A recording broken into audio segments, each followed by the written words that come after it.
The crack of gunfire split the air across the live fire range. But it wasn't the M4 rifles barking downrange at 200 yards that made 40 military personnel freeze in their seats.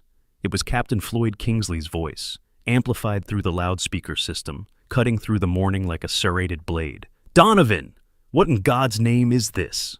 Hazel Donovan stood in the center of the range, 5'3" and 115 pounds, looking like a strong breeze might carry her away.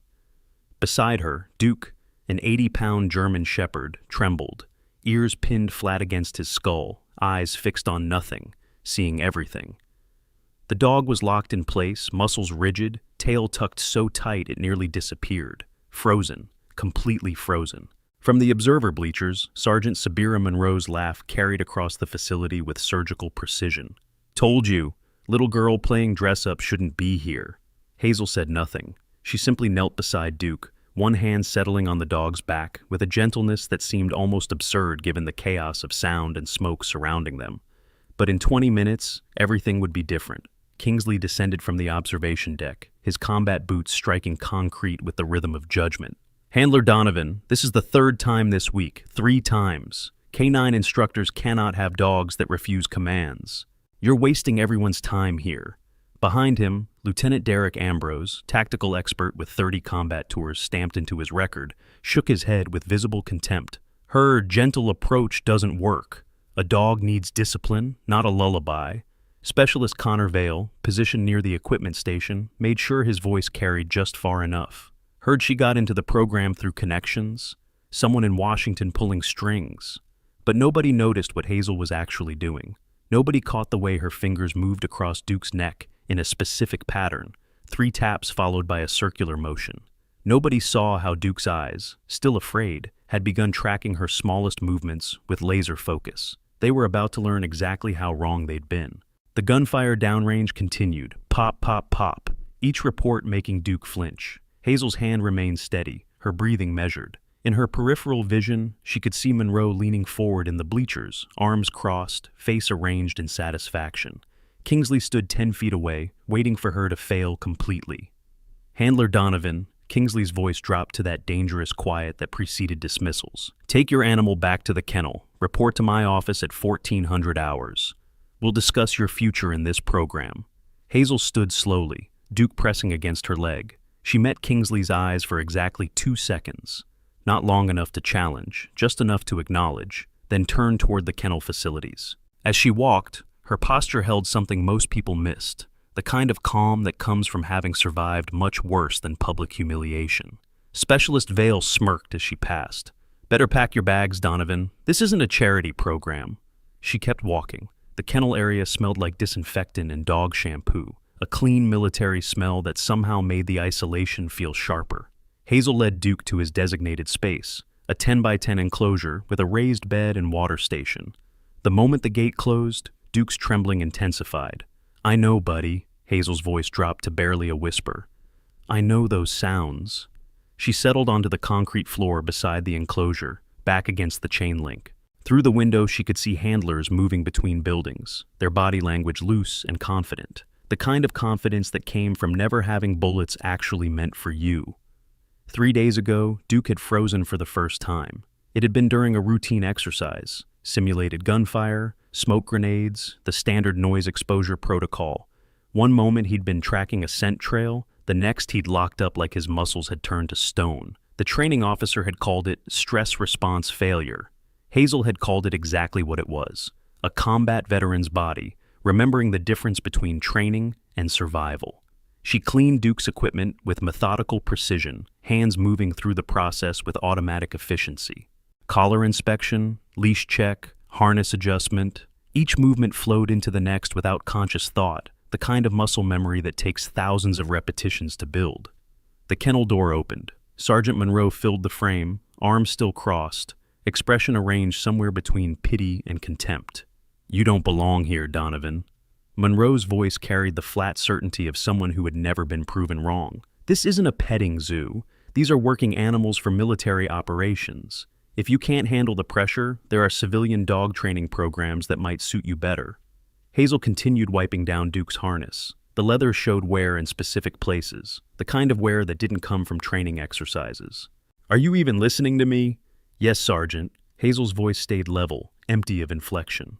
Monroe stepped closer, her shadow falling across the equipment spread on the floor. You know what I think?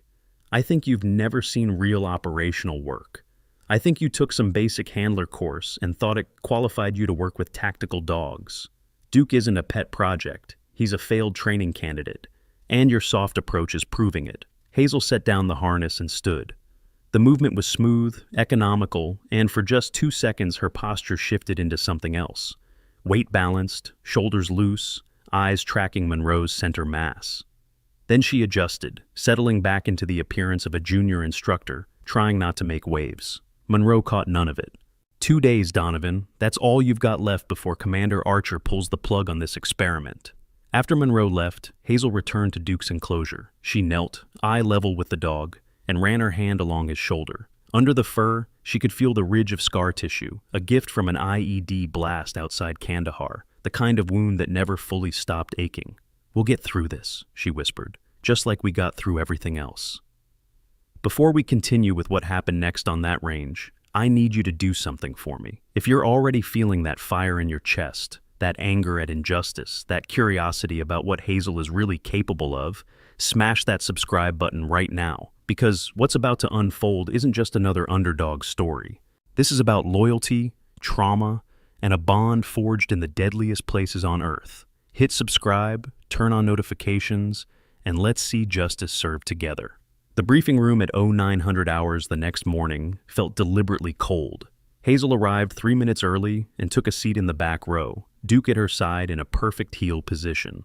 Around her, 12 other handlers filled the space, their conversation stopping when she entered, then resuming at a lower volume. Captain Kingsley entered without preamble, a tablet in one hand and the weight of institutional authority in his bearing. Listen up. We have a situation that requires immediate attention. He tapped the tablet, and a schedule appeared on the wall screen behind him.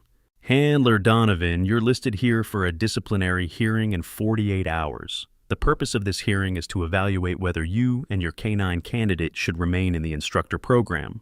Hazel's expression didn't change. Duke's ears rotated toward Kingsley's voice, but the dog remained motionless. Additionally, Kingsley continued, Lieutenant Ambrose will be conducting a practical evaluation before the hearing.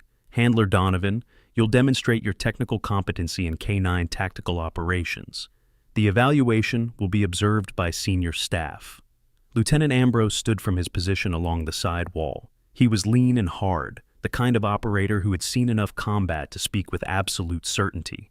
We need to establish baseline competency. If you're going to instruct others in tactical K-9 operations, you need to demonstrate you understand the fundamentals. He walked to the front of the room, and his presence changed the atmosphere. Handlers sat straighter. Duke's attention sharpened. Handler Donovan, report to the weapons demonstration area at 1300 hours. Bring your technical knowledge. Leave the excuses at home. From 3 rows ahead, Vale turned his head just enough to catch Hazel's eye, his expression saying everything his mouth didn't need to. The briefing continued with updates on training protocols, visiting evaluators scheduled for next week, and administrative matters that washed over Hazel like background noise. Her mind was already calculating angles, considering options, mapping the terrain of the next 48 hours. When the briefing ended, handlers filed out in clusters of conversation. Hazel waited, letting the room clear. She was reaching for Duke's leash when a voice spoke from the doorway. "Ma'am?" Corporal Clover Hastings stood there, young and uncertain, hands clasped in front of her like she was approaching a superior officer instead of a handler under investigation. She was maybe 22, with sharp eyes that missed nothing and a careful way of moving that suggested someone still learning the rules. "Can I help you, Corporal?" Hazel's tone stayed neutral. Clover glanced down the hallway, checking that no one was in earshot. "That hand signal you used yesterday. When Duke started to panic after that construction noise, that wasn't in any manual I've studied." Hazel held very still. "Just something I picked up." "From where?" The question came soft but insistent. "Does it matter?" Clover studied her for a long moment. Maybe it does." She stepped back, creating space. "Good luck at the evaluation, ma'am." She left before Hazel could respond. The cafeteria at noon was a study in social geography. Senior handlers occupied tables near the windows. Junior personnel clustered around the coffee station. The corner tables, farthest from the serving line, were where people sat when they wanted to be left alone. Hazel chose the corner. Duke settled under the table, head on his paws, but his eyes remained alert, tracking movement across the room.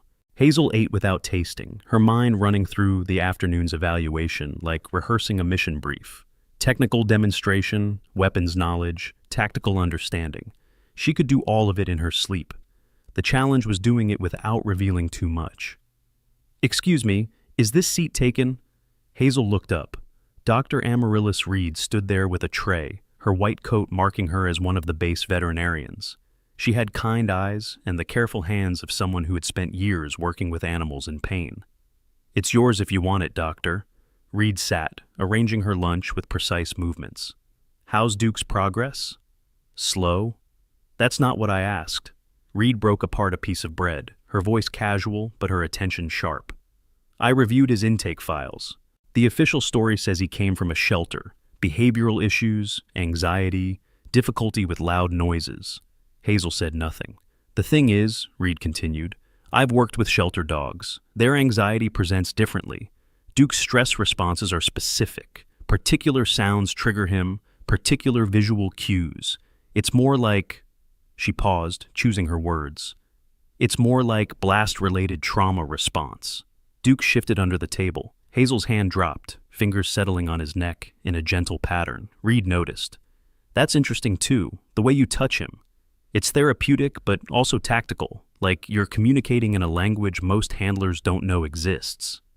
"Dr. Reed, I'm not trying to cause problems." Reed's voice softened. "I'm trying to understand what I'm treating. If Duke has combat trauma, there are protocols specifically designed for that.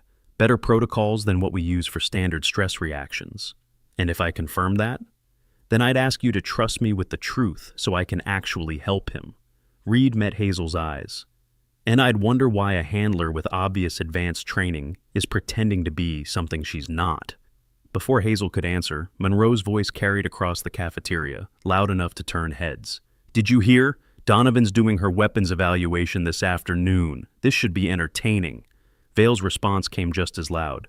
$20 says she can't field strip an M4 in under 2 minutes. "You're being generous. I say she doesn't know where the forward assist is." Laughter rippled through their section of the cafeteria. Reed watched Hazel's face, which showed nothing. "You're not going to respond? No point. There's always a point.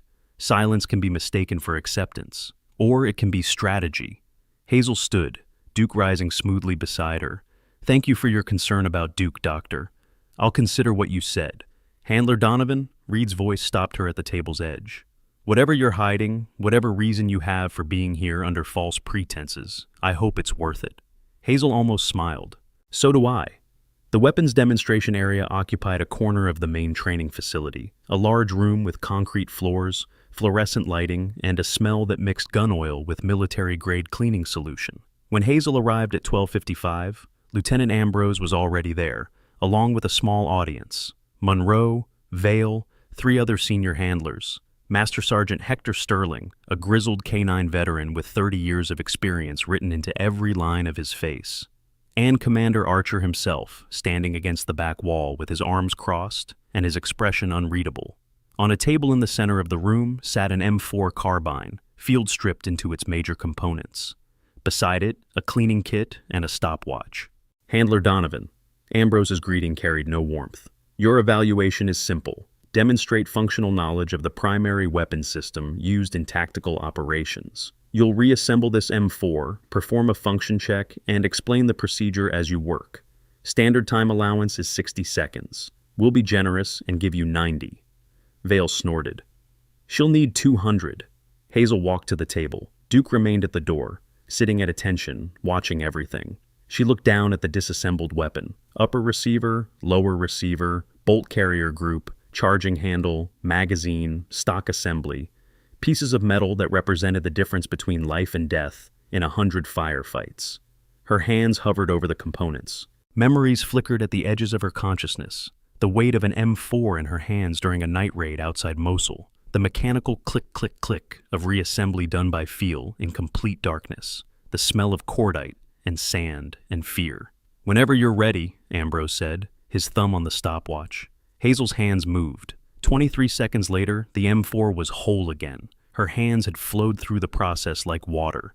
Bolt carrier group into the upper receiver, charging handle seated, upper and lower receivers married together, pins locked, stock attached, magazine inserted. Function check performed with 3 smooth movements, safety to fire to safe. The room had gone very quiet. Ambrose stared at the stopwatch like it had betrayed him.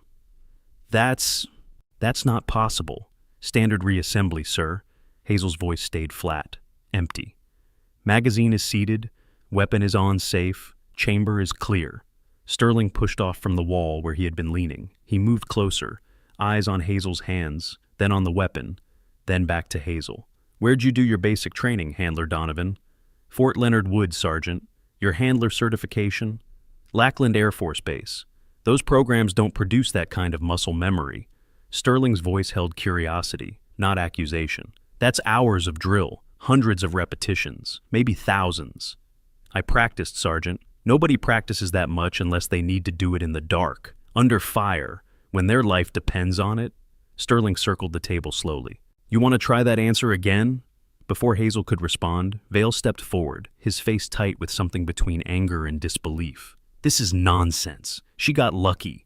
Let's see her do something that actually requires skill. Like what, specialist? Commander Archer's voice cut across the room from his position by the door. Vale turned. K9 obedience commands, sir. Let's see if she can actually control her dog. That's the whole point of being a handler, isn't it? Archer considered this. Reasonable test. Handler Donovan, are you comfortable with that evaluation? Hazel looked at Duke, still sitting perfectly at the door. The dog's eyes were locked on her, every fiber of his being oriented toward reading her intent. Yes, sir. They moved to the outdoor training yard, a space with obstacle courses, scent detection stations, and an agility run. The audience grew as word spread that something interesting was happening. 15 handlers became 20, then 25. Even some off-duty personnel drifted over, drawn by the scent of potential drama. Duke entered the yard at Hazel's side, his movements controlled but tight. His ears swiveled constantly, tracking sounds, and his breathing came just fast enough to signal stress. Standard commands, Vale announced, taking a position near the center of the yard. Sit, stay, down, heel. Basic stuff any decent handler should manage. Hazel unclipped Duke's leash. Duke, sit. The dog sat, but slowly, uncertainty in every muscle. Duke, down. Duke lowered himself, but his eyes never left Hazel, and his body remained coiled, ready to bolt. Monroe's voice carried from the observers. Look at that. The dog doesn't even trust her. Duke, stay. Hazel walked 20 feet away, then turned. Duke remained in position, but his breathing had quickened. His front paws shifted, preparing to move. Vale smiled. Call him. Duke, come. The dog started forward, then froze as someone in the crowd dropped a clipboard. The metal clatter against concrete wasn't loud, but it was sharp, percussive, and Duke's entire body locked. His pupils dilated, his stance widened. In his mind, he wasn't in a training yard anymore. Laughter rippled through the observers. This is pathetic, Monroe said. That dog is broken. Both of them need to go. Hazel watched Duke struggle with demons only he could see. Then her right hand moved, a subtle gesture, 3 fingers extended, a rotation of the wrist so small, most people missed it entirely. Duke's head snapped toward her, his breathing steadied, the wild look in his eyes focused, sharpened, became something else entirely. He moved to Hazel's side with speed and precision that made Vale take an involuntary step backward. Corporal Hastings, standing near the back of the crowd, leaned forward. She'd caught the hand signal. She couldn't identify it, couldn't replicate it, but she knew she'd seen something that didn't match any standard training protocol. Interesting, Sterling murmured. Vale, recovering his composure, decided to push harder. He strode toward Duke, his approach aggressive, designed to test the dog's temperament. Let's see how stable this animal really is. Duke's body tensed, a low rumble building in his chest. Specialist Vale. Hazel's voice cut through the yard, and everyone present felt the shift in her tone. It dropped half an octave, gained an edge that hadn't been there before. Command authority, pure and absolute. Back off, now. Vale stopped. Later he'd tell himself it was because he chose to. Later he'd convince himself that he'd been testing her response time. But in that moment, something in Hazel's voice had triggered an instinct deeper than thought, the one that keeps soldiers alive when officers give orders during contact. He backed up 3 steps. The yard had gone quiet again, but this time the quality of the silence was different, speculative, uncertain. "Did she just—" someone started. "Shut it," Sterling growled. Commander Archer checked his watch. "Handler Donovan, report to my office. 1700 hours. "Yes, sir." "The rest of you, back to your duties. This isn't a spectator sport." The crowd dispersed slowly, reluctantly, with backward glances and whispered conversations. Monroe caught Vale's arm, pulling him aside for a heated discussion. Hastings remained at the edge of the yard, watching Hazel check Duke over, with gentle, thorough movements. Sterling approached last, moving with the unhurried confidence of someone who had earned every rank on his sleeve. "Handler Donovan. Sergeant, that signal you used, the one that brought your dog back from wherever his mind had gone." Sterling kept his voice low. "I've been training military working dogs for 30 years. I've seen MARSOC handlers, SEAL dog teams, Air Force Surrey K9 units. That wasn't standard. That wasn't even advanced. That was something else." Hazel said nothing. "You've got secrets," Sterling continued. "That's your business, but if you're here to help that dog heal from whatever he's been through, you've got my respect. Just know that whatever you're hiding, it won't stay hidden much longer, not with that kind of skill showing through." He walked away before she could respond. Hazel knelt beside Duke, running her hands over his sides, checking for tension, stress markers, physical distress. The dog leaned into her touch, some of the wildness leaving his eyes. "We're running out of time," she whispered. "They're starting to figure it out." Duke's tail gave one small wag, barely visible, but there. Commander Archer's office was exactly what one would expect from a career military officer. Neat desk, filing cabinets with combination locks, American flag in the corner, photos on the wall, unit deployments, training exercises, official ceremonies. But one photo held a detail most visitors missed: a group of operators in desert camouflage, faces obscured, standing beside K9 handlers, the SEAL trident visible on one uniform. Hazel stood at attention in front of the desk. Duke sat at her side, perfect military bearing. Archer closed the door, then moved to sit on the edge of his desk rather than behind it. The gesture created a different dynamic, less formal, more complicated. "At ease, warrant officer." Hazel's posture didn't change. "Sir, I'd prefer—" "I know what you'd prefer." Archer's voice held dry amusement. "You'd prefer to keep wearing the mask. Keep pretending you're some junior handler who barely knows which end of the dog bites. But we both know that's theater." He stood, walked to the photo on the wall. "Kandahar Province, 2012. Operation Neptune's Fury. I was there as a SEAL platoon leader. We had K9 support from a specialized unit. Handlers so good they didn't officially exist. They called themselves Ghost Handler Team." Hazel remained silent. "One of those handlers saved my entire platoon. We'd walked into a complex ambush, IEDs on 3 sides, enemy fighters in elevated positions. We were pinned, bleeding, running out of options. Then this handler and her dog came through the kill zone like they were taking a walk.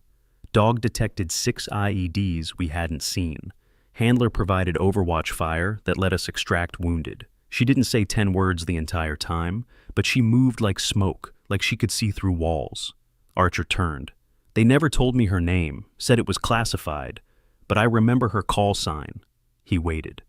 "Sir," Hazel's voice stayed level, "with respect, I don't know what your—" Ghost Handler had a tattoo, left forearm, K9 unit insignia with stars for every successful mission.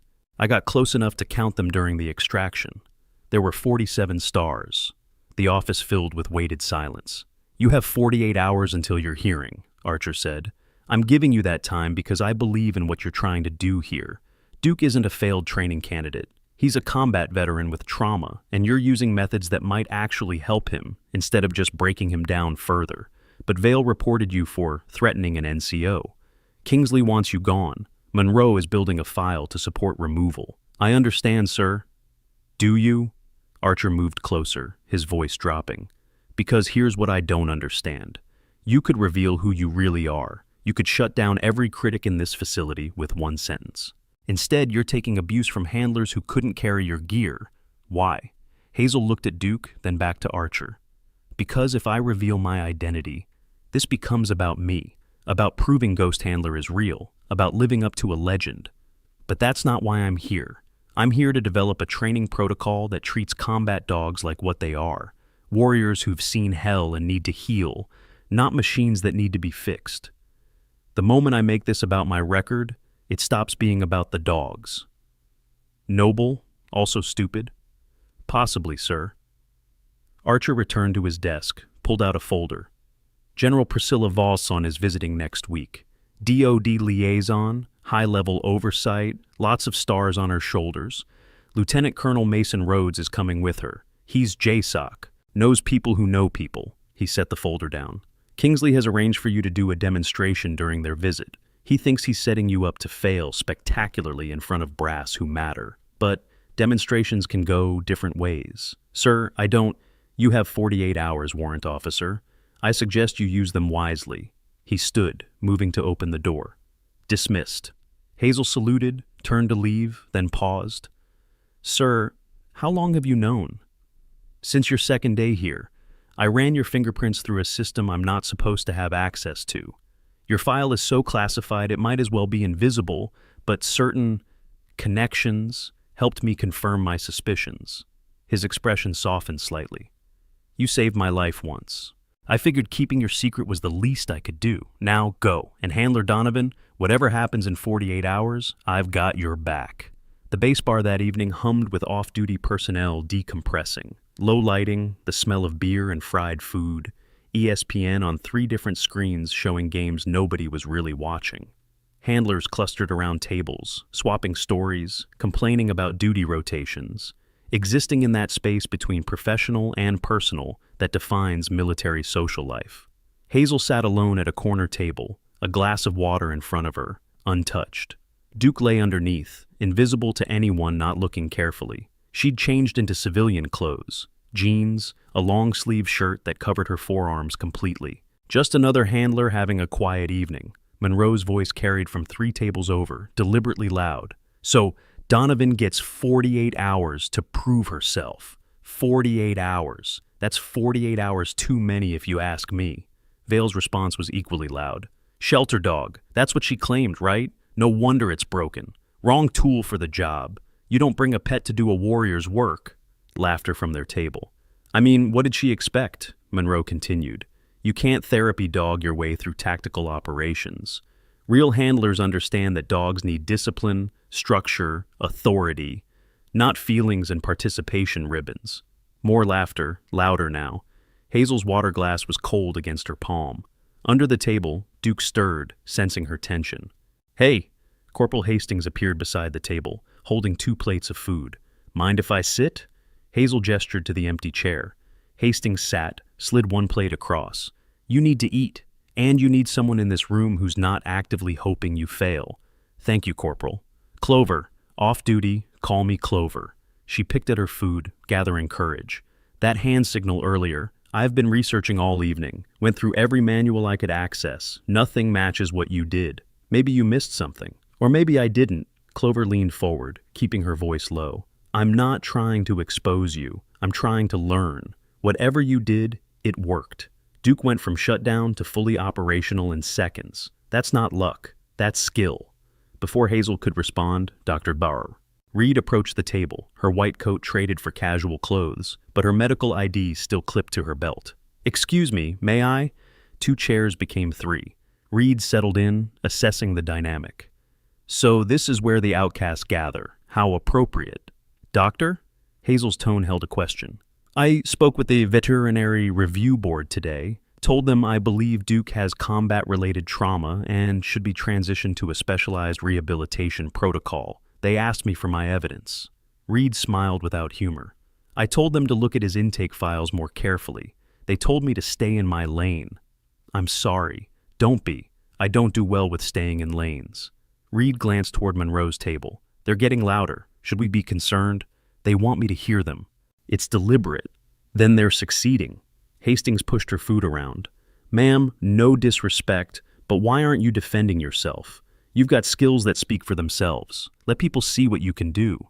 Because, Hazel said slowly, the moment you start performing for approval, you give others power over your worth. I know what I can do. Duke knows. That's enough. Is it, though? Reed's question hung in the air. From across the bar, Monroe's voice rose again. Honestly, I feel bad for the dog. He deserves a real handler, someone who can actually help him instead of coddling his anxiety. Vale added, Donovan probably thinks she can fix him with love and understanding. This isn't a Hallmark movie. It's the military. Their table erupted in laughter again. Duke shifted under the table, a low growl building in his chest. Hazel's hand dropped, fingers finding the precise pressure points on his neck that signaled calm, safety, control. I should go, Hazel said, standing. Early morning tomorrow. Wait. Reed stood too, her expression serious. Whatever happens with this evaluation, with Kingsley and Monroe and all of it, I want you to know something. I've been a military veterinarian for 12 years. I've seen hundreds of working dogs. Duke's trauma is real, but so is his training. Those stress responses he has, they're not random, they're specific, pattern-based, like someone built behaviors into him over years of high-stakes work. She paused. You're not trying to train him. You're trying to help him remember it's okay to not be at war anymore, and that takes a special kind of handler, the kind who understands that journey personally. Hazel held Reed's gaze. Thank you, Doctor. Call me Amaryllis, and Handler Donovan. Reed's voice softened. Whatever you are protecting, I hope it's worth what you're putting yourself through. Hazel left with Duke at her side, moving through the bar without looking at Monroe's table, without acknowledging the laughter that followed her out. But Hastings and Reed remained, and when Monroe made another comment, Hastings stood. That's enough, Sergeant. Monroe turned, surprise flickering across her face. Excuse me, Corporal. I said that's enough. Handler Donovan isn't here to defend herself, but that doesn't give you license to tear her apart publicly. Corporal Hastings, I suggest you sit down before you say something you'll regret. I regret not saying this sooner, Hastings' voice carried across the bar now, drawing attention. You don't know Handler Donovan's background. None of us do. Maybe there's a reason for that. Maybe she's exactly who she appears to be. Or maybe there's more to the story, but either way, publicly mocking someone who's trying to help a traumatized animal makes you look petty, not professional. Monroe stood, her expression hardening. You want to tie your reputation to hers? Fine. When she washes out, remember this conversation. I will, Sergeant. Count on it. The next morning arrived with news that changed everything. Commander Archer's assistant distributed the announcement at 0700 hours. General Vaughn's visit had been moved up. She would arrive tomorrow instead of next week. The demonstration would proceed as scheduled, now with less than 24 hours' notice. In the kennel area, Hazel processed this information while going through Duke's morning routine. Breakfast, health check, light exercise. Duke seemed calmer today, more present, but Hazel knew that could change the moment stress increased. Handler Donovan, Master Sergeant Sterling, appeared in the doorway, his expression unreadable. Got a minute? Of course, Sergeant. Sterling entered the kennel area, moving with the careful respect of someone who understood dog body language. He kept his approach non-threatening, his hands visible. Duke watched but didn't react. I'm going to be direct, Sterling said. That reassembly yesterday, the weapons work, the way you handled Vale when he got aggressive with your dog, none of that matches your official record. Sergeant, I'm not asking you to confirm anything. I'm telling you what I see. Sterling knelt slowly, letting Duke sniff his hand.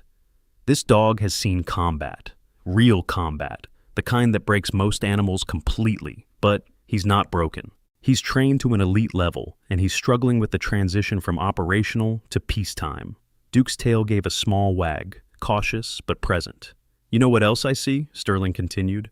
I see a handler who moves like someone who's had close-quarters combat training, who processes tactical information faster than her brain should be able to, who has muscle memory built from thousands of hours under pressure. He stood, meeting Hazel's eyes. Tomorrow's demonstration is going to be a circus. Kingsley's going to set you up with the hardest scenario he can devise. He wants you to fail in front of people who matter. But here's the thing. I don't think you're going to fail. I think you're getting to do something that makes everyone in that room reconsider their assumptions.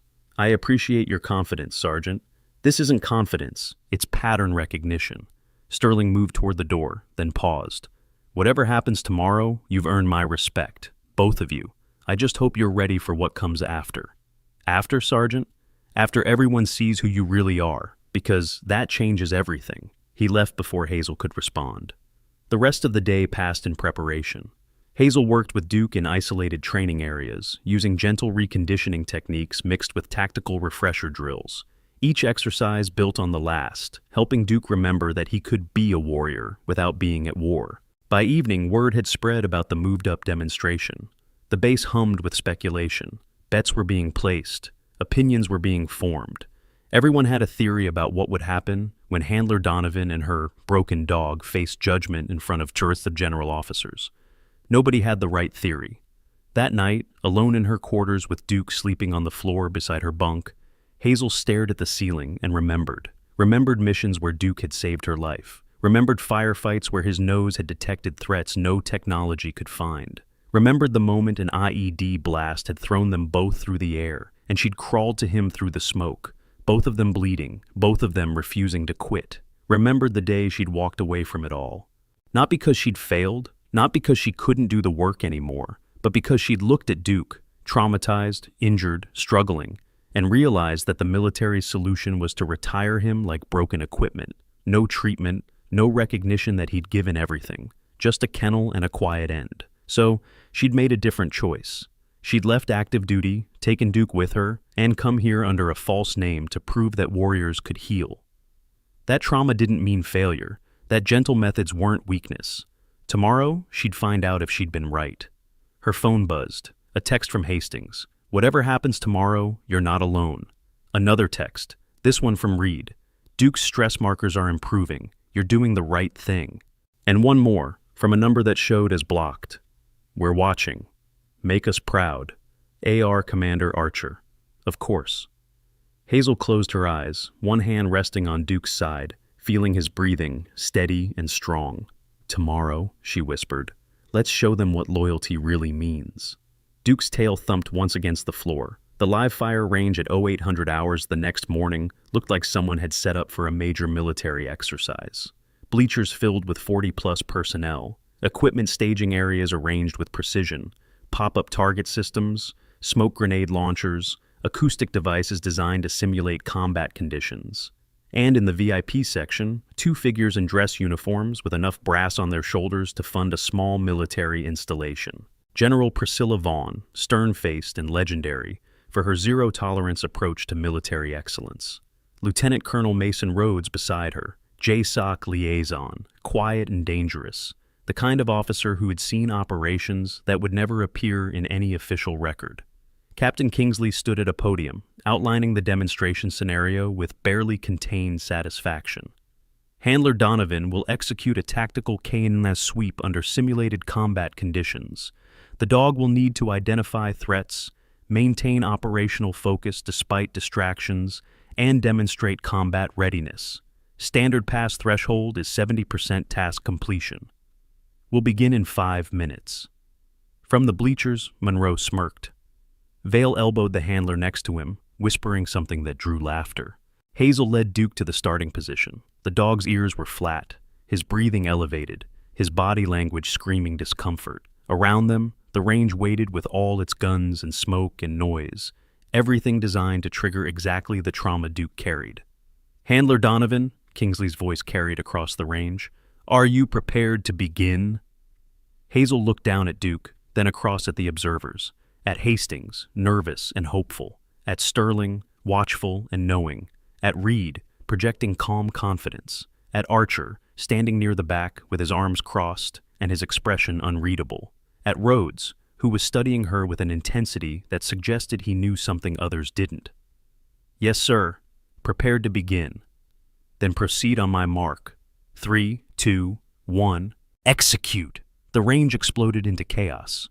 Smoke grenades detonated in sequence, gray clouds rolling across the range. Pop-up targets rose from concealed positions. Blank fire erupted from speakers mounted on poles, the sharp crack, crack, crack of simulated M4 rifles, creating an auditory landscape of combat.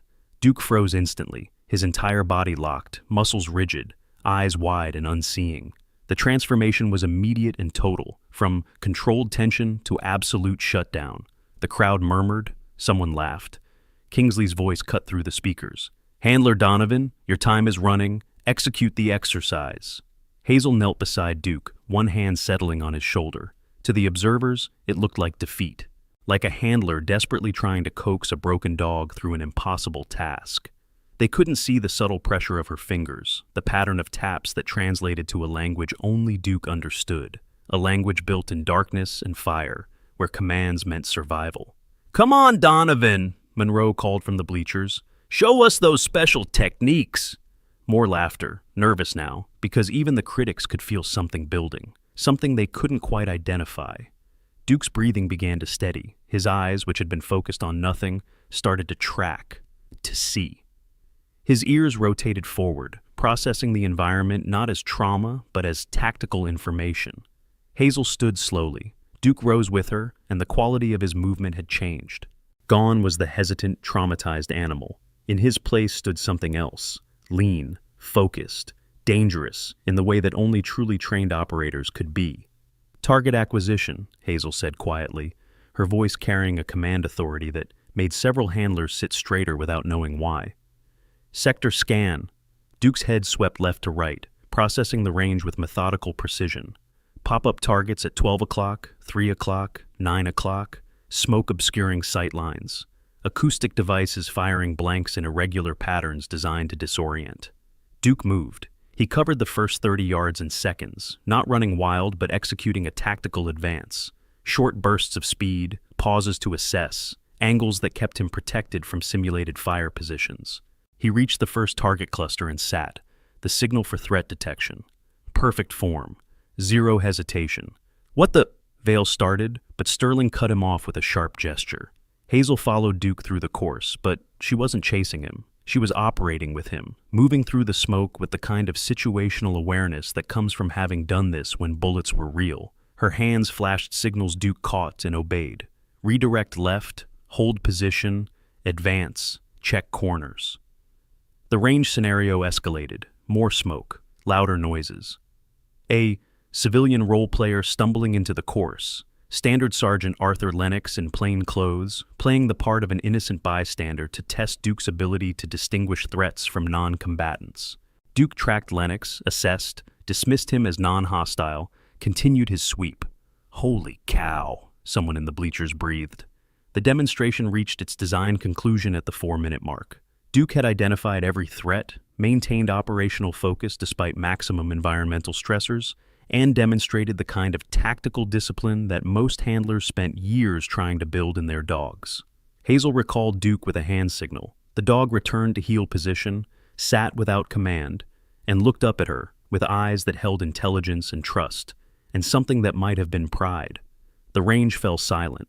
General Vaughn leaned toward Rhodes, saying something too quiet for others to hear.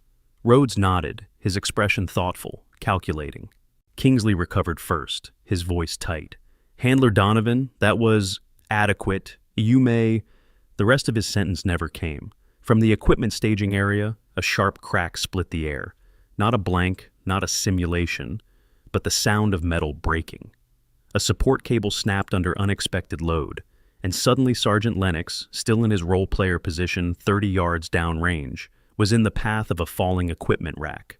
200 pounds of metal and gear toppling toward him with momentum that promised serious injury. Time compressed. Hazel's mighty moved before conscious thought engaged. Her eyes tracked the falling equipment, calculated trajectory, assessed options, and made decisions at a speed that bypassed normal human processing. 3 years of combat operations had built pathways in her brain that never fully shut down, and now they roared to full activation. Her right hand rose, 3 fingers extended, the specific angle, the precise position, details that mattered to exactly one creature on that range. Then she snapped her fingers. The sound cut through the chaos like a gunshot. Duke exploded into motion, not the controlled tactical advance from the demonstration, but the full combat speed response of a military working dog whose handler had just sent the emergency signal. 0 to sprint in under 2 seconds. 80 pounds of muscle and training, and absolute trust moving with purpose. He covered the 30 yards in 4.3 seconds, hit Lennox center mass with a controlled collision designed to move without injuring, and drove the man clear of the falling equipment. Metal crashed into dirt exactly where Lennox had been standing, raising a cloud of dust and a cacophony of sound that made everyone in the bleachers flinch. But Hazel was already moving. She crossed the range using angles that maximized cover and minimized exposure. Pure small unit tactics, the kind operators internalize until movement becomes geometry. She reached Lennox in 6 seconds, dropped to one knee, executed a rapid trauma assessment with hands that knew exactly which pressure points mattered. "Sergeant Lennox, respond. I'm okay." "What just happened?" Hazel's hands moved across his limbs, checking for breaks, dislocations, soft tissue damage. "Equipment failure. You're clear of injury. Duke, release." Duke backed off immediately, transitioning from combat drive to control, positioning himself between potential threats and his handler. His eyes scanned the range, processing, assessing, protecting. 3 seconds of absolute silence. Not the uncertain quiet from before, but the kind of silence that follows revelation, the kind that precedes everything changing. If you're still watching, you're starting to see it, aren't you? Those little clues that something doesn't add up. Drop a comment right now with your theory about who Hazel really is. And if this story has you hooked, share it with someone who needs to see that strength comes in unexpected packages. Let's keep going. Then the questions started, multiple voices overlapping. "Did you see that response time? That wasn't standard canine work. The way she moved.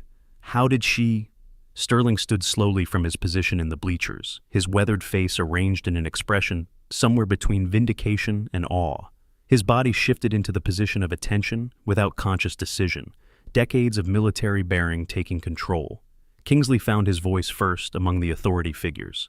"Handler Donovan, that was highly unorthodox. You deviated from demonstration protocols. She saved my life." Lennox sat up with Hazel's assistance, his voice carrying clearly. "That equipment would have crushed my shoulder, probably my skull. She and that dog moved like—" He paused, searching for words. "Like they've done this before, not in training, for real."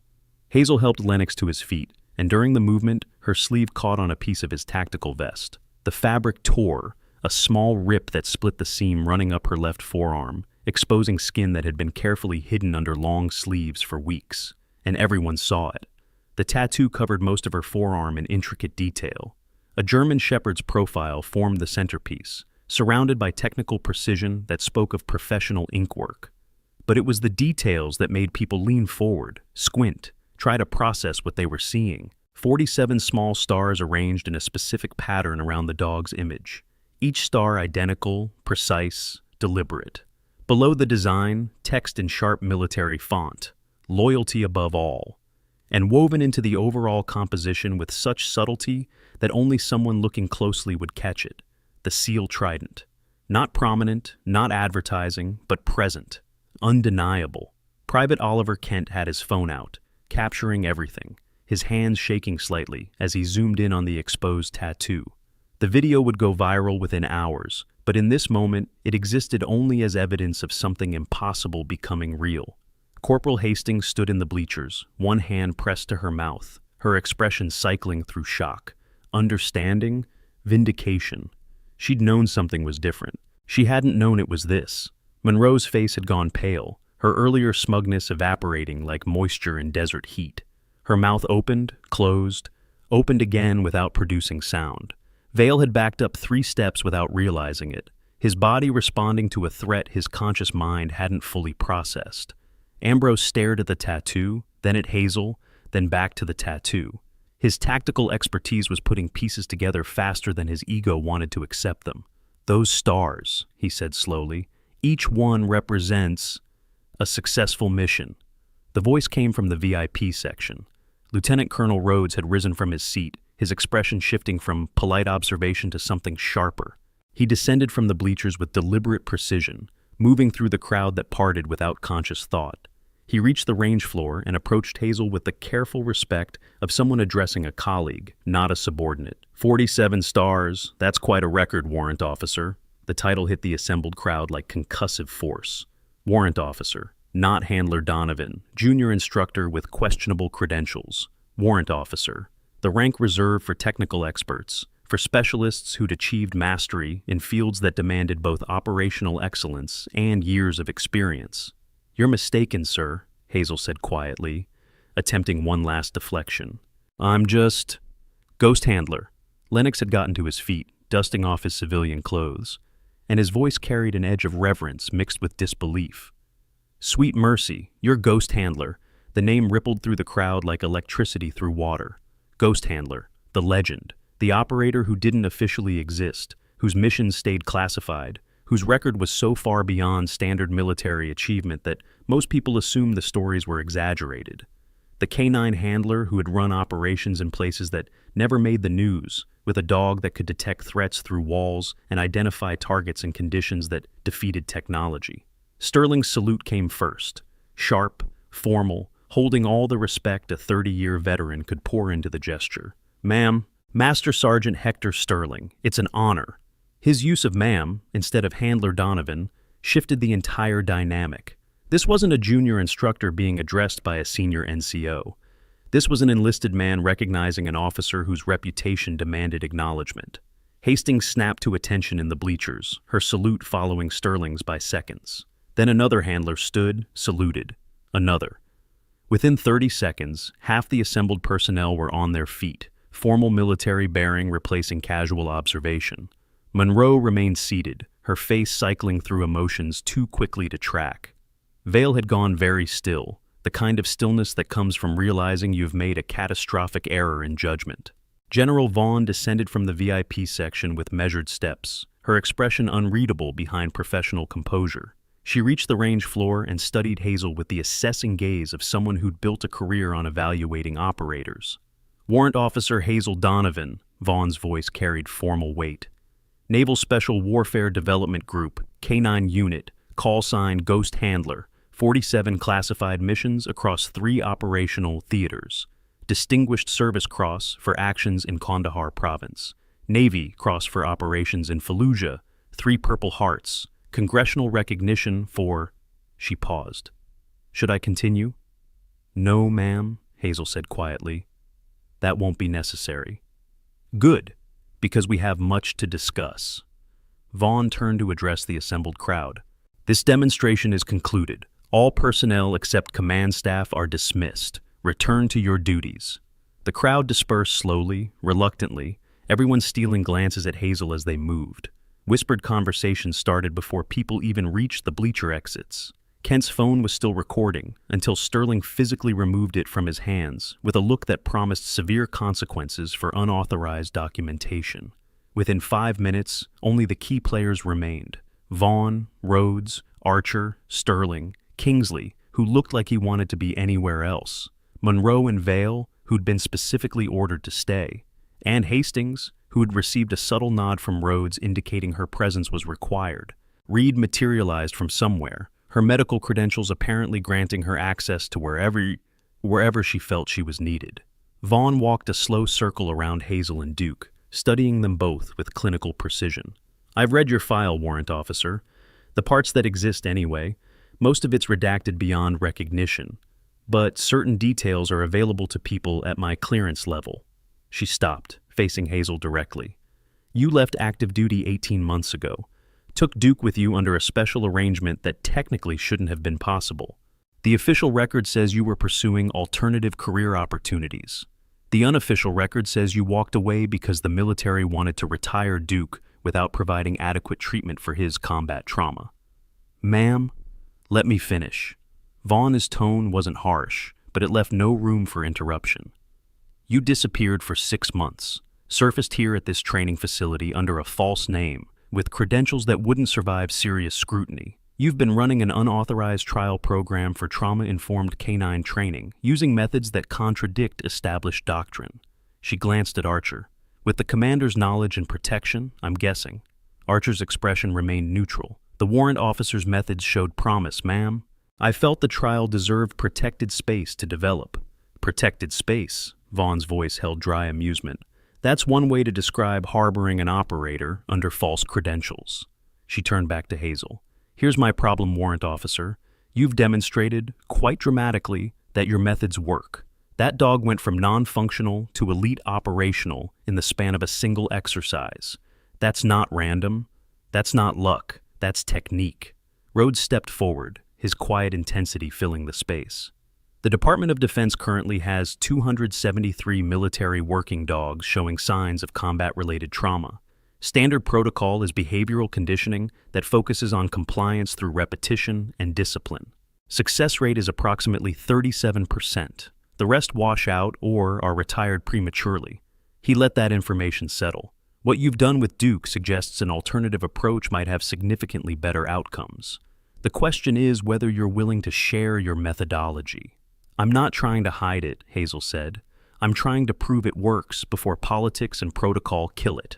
By lying about who you are, Kingsley found his voice, though it carried more defensiveness than authority. By infiltrating a training program under false pretenses. By doing what needed to be done, Hazel shot back, her voice finally gaining edge. Because the system was failing these dogs. Because operators like Duke were being treated as equipment instead of warriors. Because no one with authority was willing to try something different. She looked at Kingsley directly. You wanted to wash Duke out, called him broken, said he was wasting resources. You never asked why he froze. Never considered that his reactions weren't failure, but trauma. Never treated him like he'd earned the right to heal after giving everything. Kingsley's face reddened. I was following established protocols. Your protocols are failing. Hazel's voice cut across him, with the kind of command presence that made everyone present remember she outranked most of them operationally, regardless of her current status. 70% of combat dogs are showing trauma symptoms. Most are retired without adequate treatment. Some are euthanized. These are warriors who have saved countless lives, and we're discarding them because it's easier than acknowledging they need specialized care. Okay, pause for just 5 seconds. If your heart is racing right now, if you can't wait to see what happens next, give this video a like. We're about to reach the moment everything changes. The reveal that will make you want to rewatch this entire story. Don't miss what's coming. Stay with me. The range had gone quiet again, but this time the silence held weight. Judgment suspended, waiting for resolution. Reed spoke up from her position on the periphery. For what it's worth, General, I've been monitoring Duke's progress. His stress markers have improved 60% in the last 3 weeks. His ability to function in high-stimulation environments has increased substantially. Warrant Officer Donovan's methods are producing measurable results. Dr. Reed, Kingsley turned on her, desperate to regain some control of the situation. You're out of line. This isn't a medical review. Captain Kingsley, Vaughn's voice could have cut steel. You're relieved of this discussion. Report to Commander Archer's office. We'll address your conduct separately. Ma'am, I was just following. Dismissed, Captain. Kingsley left, his exit marked by rigid military bearing that couldn't quite hide humiliation. Monroe and Vale remained, both looking like they wanted to follow Kingsley, but lacked the courage to move without explicit permission. Vaughn addressed them without turning. Sergeant Monroe, Specialist Vale, you'll both submit written statements about your interactions with Warrant Officer Donovan over the past 3 weeks. Be thorough, be honest. Your careers may depend on the quality of those statements. Yes, ma'am, they responded in unison, voices hollow. Dismissed. They fled. With the antagonists gone, the atmosphere shifted. The remaining personnel, Vaughn, Rhodes, Archer, Sterling, Hastings, Reed, formed a rough circle on the range floor. Duke sat at Hazel's side, calm now, his earlier combat drive replaced by watchful intelligence. Vaughn pulled off her cover, her formal military hat, a gesture that signaled a shift from official protocol to frank discussion. Let's talk practically. Warrant Officer Donovan, you've proven your concept works. You have also violated about a dozen regulations doing it. I could have you court-martialed. I could burn your career to ash and scatter it across this range. She paused, letting that sink in. But that would be spectacularly stupid, because what you've developed here, this trauma-informed approach to working dog rehabilitation, could change how the military handles combat canine units entirely. And I didn't get these stars by letting ego override effectiveness. Rhodes nodded. The JSOC community has been watching this situation with interest. When Commander Archer contacted certain parties about protecting your cover, word spread. People wanted to see if your methodology would produce results. You've been testing me, Hazel said flatly. We've been giving you rope, Rhodes corrected. Either to hang yourself or to build something useful. You chose the latter. Vaughn replaced her cover, the gesture signaling a return to official business. Here's what's going to happen. You're going to document your training methodology in detail. Every technique, every principle, every adjustment you've made to standard protocols. Commander Archer will provide you with resource and personnel for a proper trial program. 6 months, 20 combat traumatized canines, full medical and behavioral monitoring.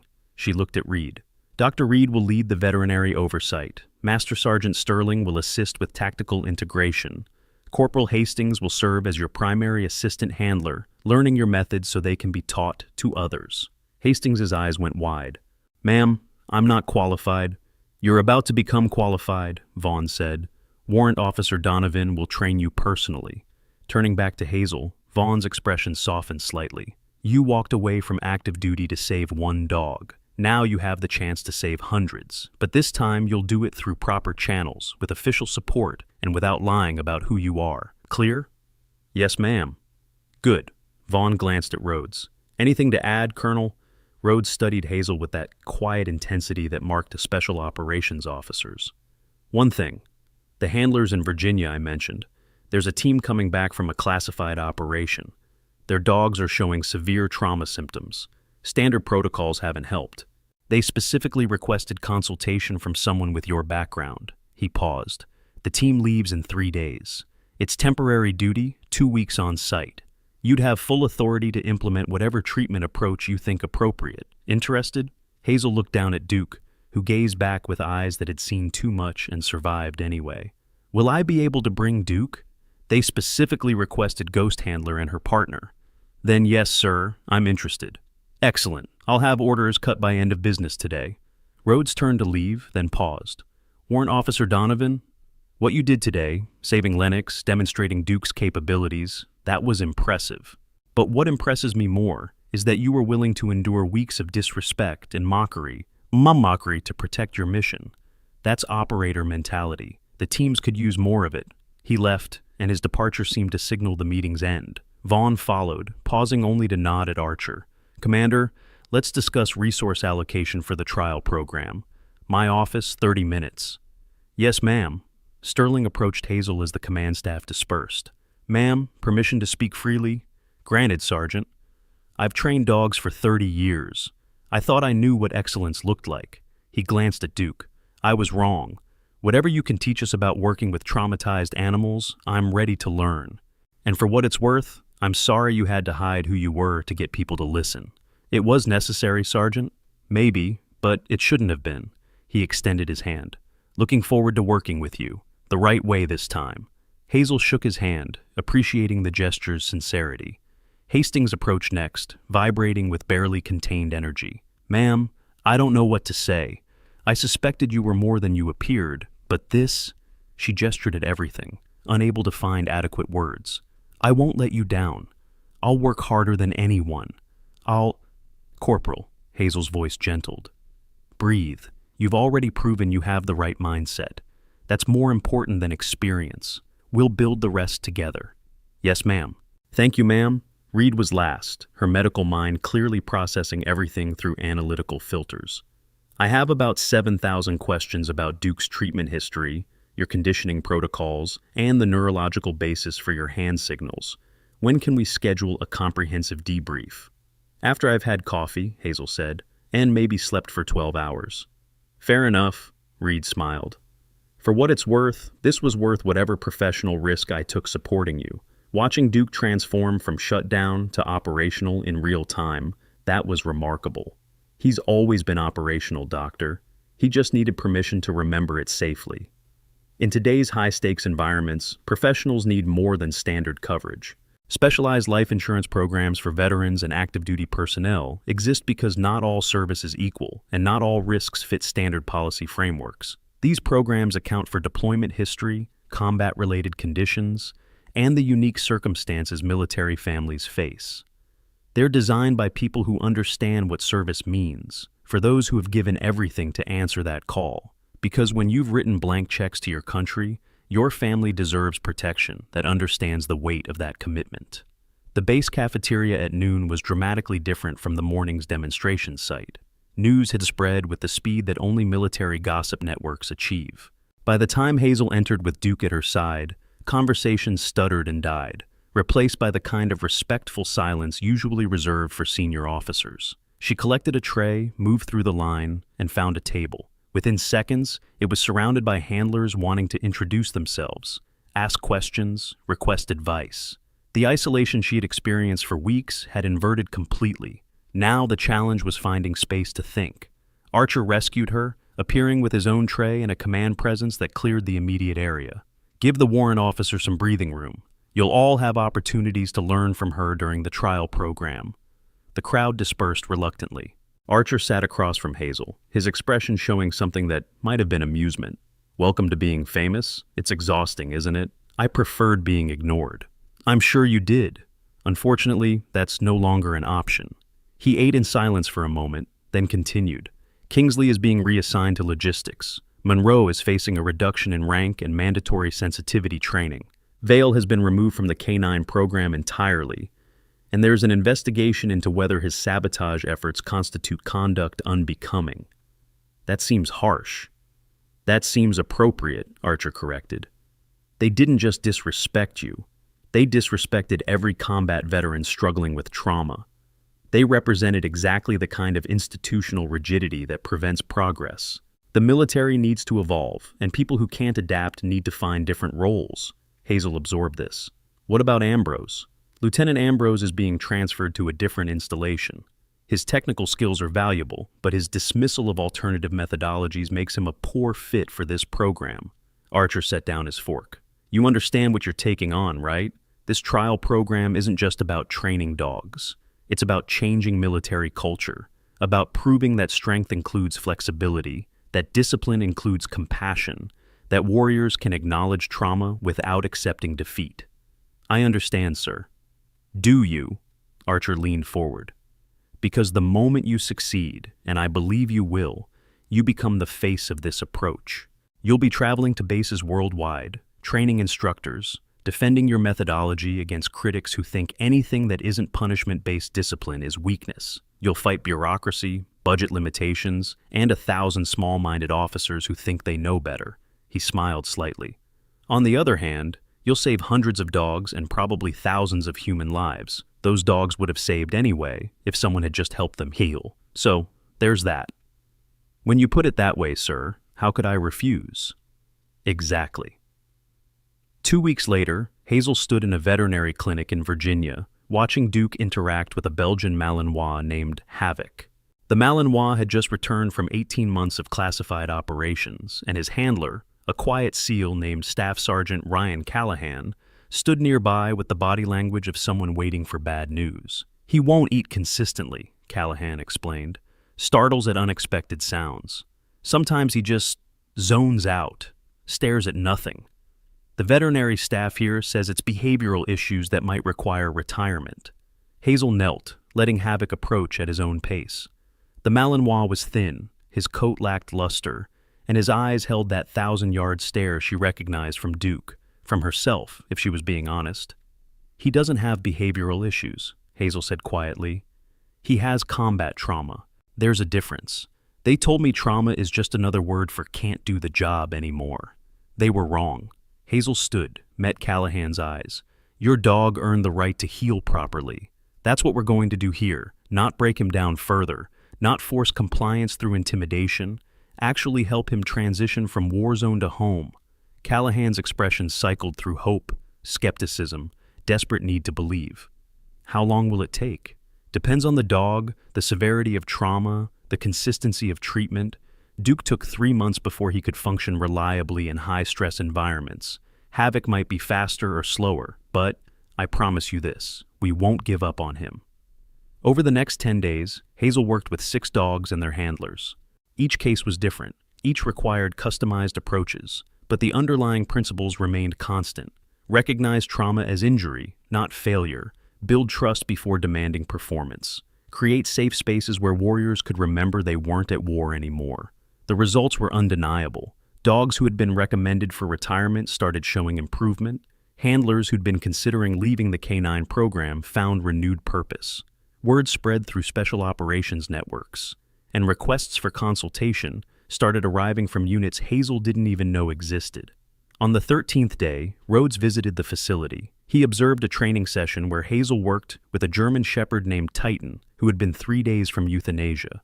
Titan was executing basic commands with confidence, his stress markers reduced by 40%. Impressive, Rhodes said afterward.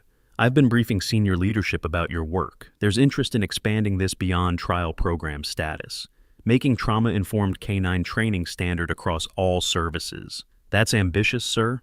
So, was what you did, infiltrating a training facility under false identity to prove your methodology? That took guts. He handed her a folder. This is a preliminary proposal for a permanent program. Department of Defense Canine Trauma Rehabilitation Center, with you as founding director.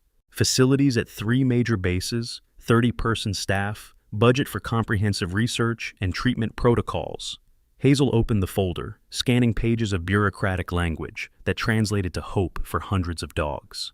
There's resistance, of course, Rhodes continued. People who think anything less than punishment-based training is weakness. But General Vaughn is pushing hard, and she's got allies. Your success rate is too dramatic to ignore. What about Duke? Hazel asked. What happens to him in this scenario? Duke becomes the poster dog for the program, living proof that combat trauma doesn't mean the end of an operator's usefulness. He'll never deploy again. His operational days are done, but his training days, those are just beginning. Did that just happen? Did you see what I saw? If you're satisfied but also want more, I've got another story queued up that'll blow your mind just as hard. Click the video on your screen right now, and let's keep this momentum going. Trust me, you don't want to miss the next one. Hazel returned to the main training facility 3 weeks after the range demonstration. The changes were immediately visible. New signage directed personnel to the trauma-informed canine training wing. Kennels had been redesigned with quiet spaces and sensory-reduced areas. The staff had doubled, and half of them wore expressions of eager anticipation rather than skeptical dismissal. Hastings met her at the entrance, clipboard in hand, looking professional and competent and terrified. Ma'am, welcome back. We've got 23 dogs scheduled for intake over the next 2 weeks. Dr. Reed has established baseline health protocols. Master Sergeant Sterling has been working with handlers on basic methodology, and... She paused. There are about 40 reporters outside trying to get interviews. Reporters? Your story went viral, ma'am. Video from the range demonstration hit social media. News outlets picked it up. You're being called a hero, a revolutionary, a symbol of everything right about military service. Hastings grimaced. Also, some people are calling you a fraud and saying your methods are dangerous. So, there's that. Hazel sighed. I just wanted to help dogs. Well, you're going to help a lot more than that now, whether you wanted to or not. The first training session began at 0800 hours the next morning. 15 handlers sat in a classroom, converted from the old briefing space. Among them were faces Hazel recognized, people who'd watched her struggle for weeks, who'd doubted her, who now looked at her with expressions ranging from respect to embarrassment to genuine curiosity. Vale wasn't there. Monroe wasn't there. Kingsley wasn't there. But their absence felt like acknowledgement of change. Hazel stood at the front of the room with Duke at her side. Let's establish something immediately. I'm not here to prove I'm special. I'm here to teach you methods that work. Some of these methods contradict what you've been taught. Some will feel uncomfortable. All of them require you to see working dogs differently, not as equipment that needs fixing, but as warriors who need support. She clicked to the first slide. Military working dogs experience trauma at rates similar to human soldiers. The difference is we've developed extensive support systems for human veterans while treating dog trauma as a training failure. That ends now. Over the next 2 hours, she laid out the framework. Recognition of trauma symptoms, environmental modifications to reduce stress, positive reinforcement over punishment-based conditioning, gradual exposure therapy for trigger management. Handlers took notes furiously. Questions came rapid fire. Some people got it immediately. Others struggled with concepts that challenged decades of traditional training. Sterling raised his hand. Ma'am, how do we balance trauma-informed care with maintaining operational readiness? These dogs need to function in high-stress environments. Excellent question, Sergeant. The answer is we don't sacrifice one for the other. We build stress tolerance through safe exposure, not through forced compliance.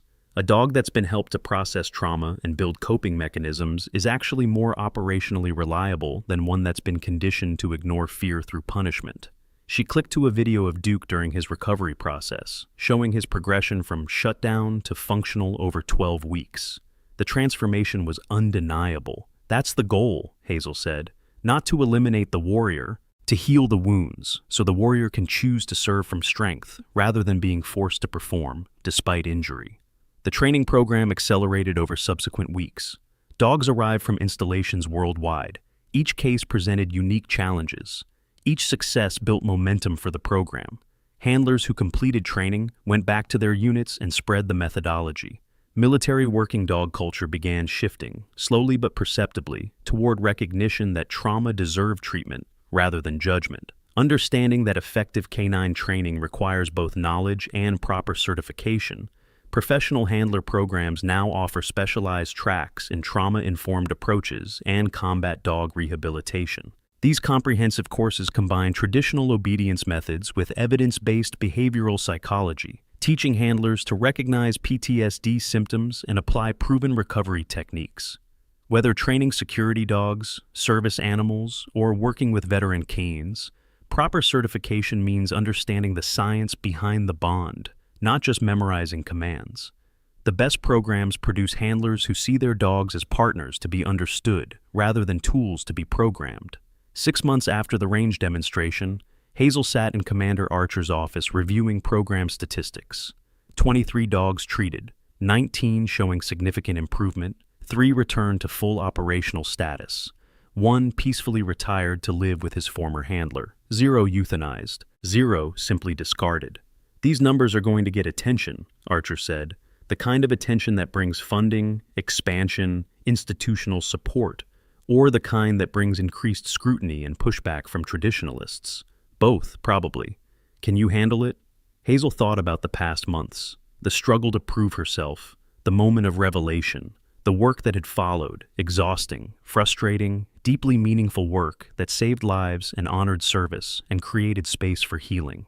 I didn't have a choice about becoming the face of this program, sir, but I can choose to do it well. That's the right answer. Archer slid a document across his desk.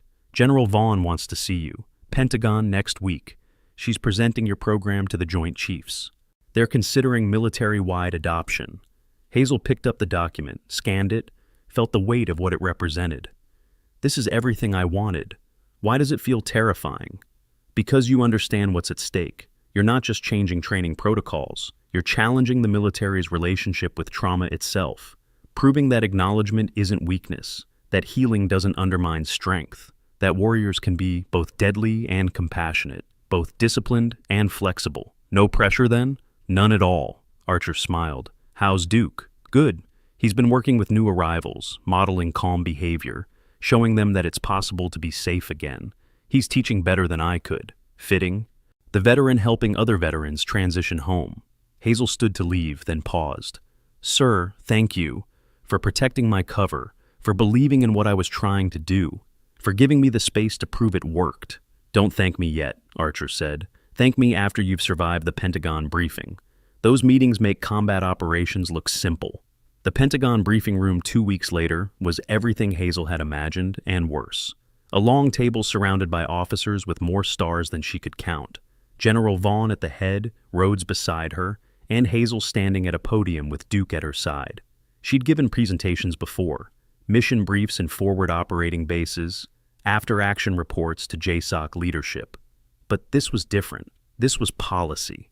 This was institutional change. This was the difference between her program remaining a small experiment and becoming standard practice across the entire military. Warrant Officer Donovan, one general spoke, his tone skeptical, your results are impressive, but they're also limited to a small sample size. How do we know this scales? Sir, we don't. Not yet. That's why I'm recommending phased expansion. Start with major canine training facilities at 5 bases. Run controlled trials over 12 months. Compare outcomes against traditional methods. Let the data speak. Another officer, this one with Army insignia. What about cost? Trauma-informed training sounds expensive, time-intensive. We have budget constraints. It is more expensive initially, sir, but the long-term savings are substantial. Current protocols have a 63% failure rate for traumatized dogs.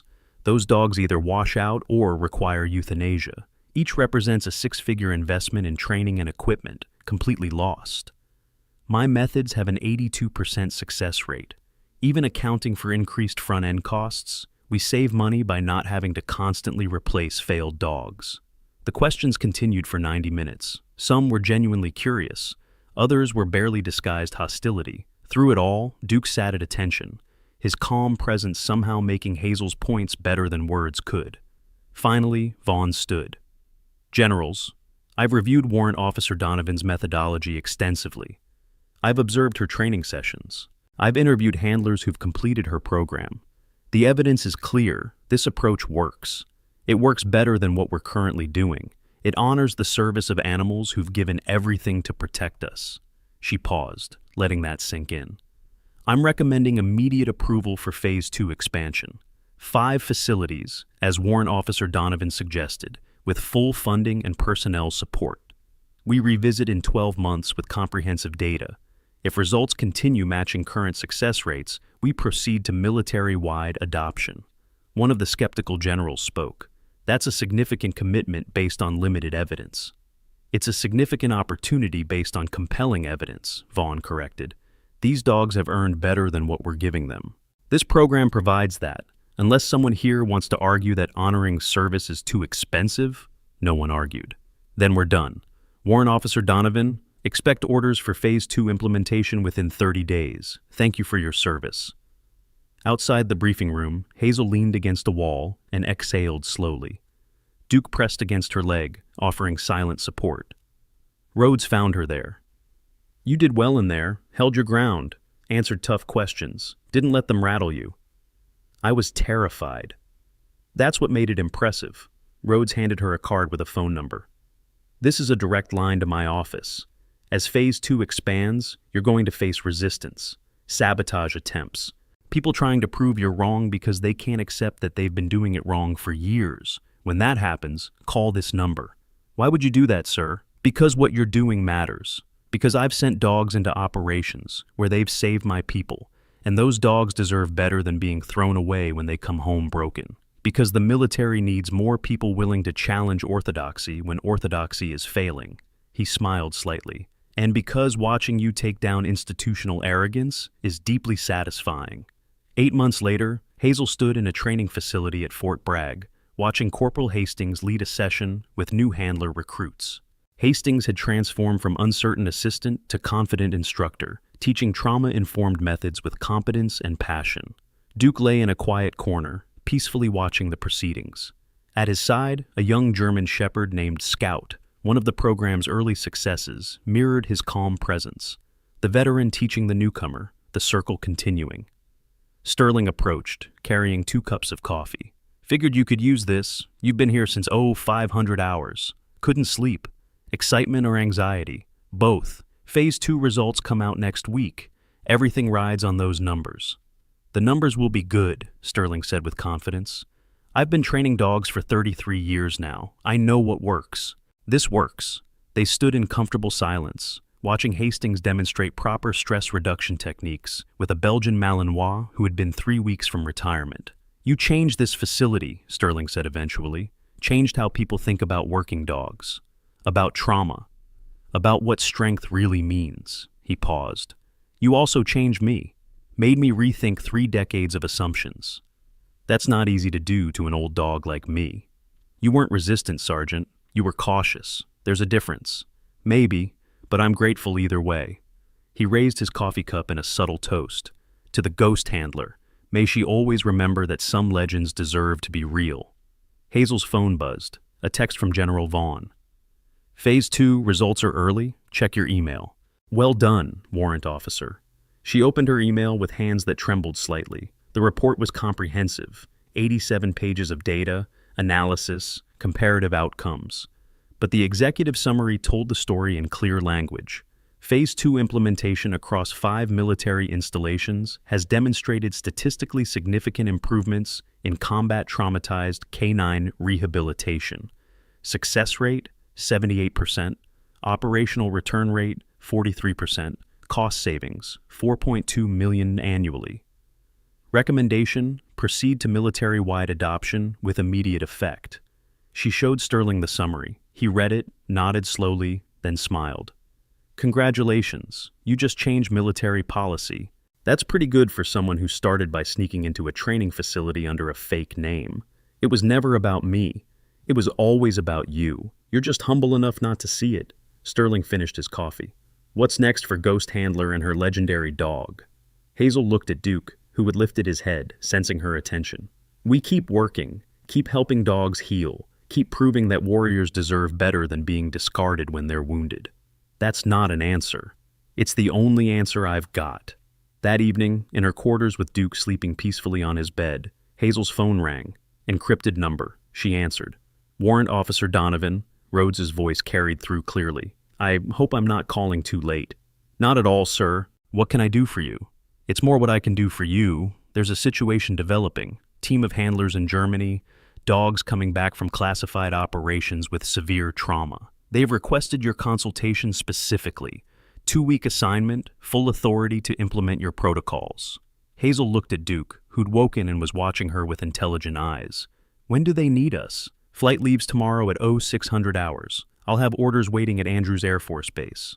Sir, the Phase 2 report just came out. There's going to be media attention, briefings, implementation planning, which is exactly why you should go, Rhodes interrupted. Let the brass handle bureaucracy. You handle what you do best, helping dogs and teaching handlers. The rest will take care of itself. She considered this. Considered the choice between staying to fight political battles or going to do the work that mattered. The answer was obvious. We'll be there, sir. I knew you would be. One more thing, warrant officer.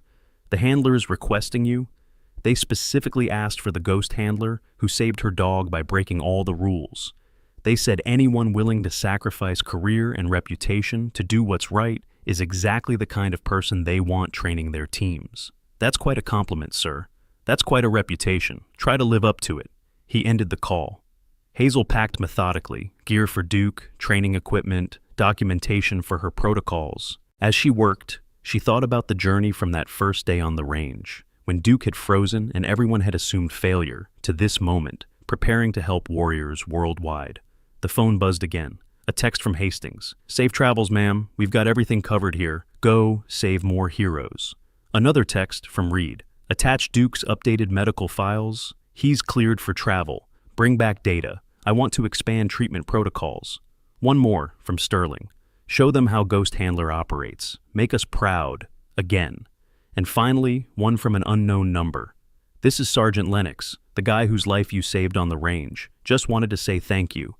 And that my whole unit is following your program now. You changed everything. Semper Fi. Hazel set down her phone, moved to where Duke slept, knelt beside him. The dog opened one eye, tail wagging slowly. Ready for another mission, buddy? Duke stood, stretched, moved to the door with the kind of purpose that suggested he'd been waiting for this question. Ready. Always ready. Because some warriors never stop serving. They just find new ways to fight. New battles worth winning, new lives worth saving. Ghost Handler and her partner walked out into the night, toward whatever came next, carrying the weight of reputation and the lightness of purpose. Behind them, a training facility transformed. Ahead of them, warriors waiting for hope. And between them, the bond that had survived war, trauma, revelation, and triumph. The loyalty that defined them both, above all, always.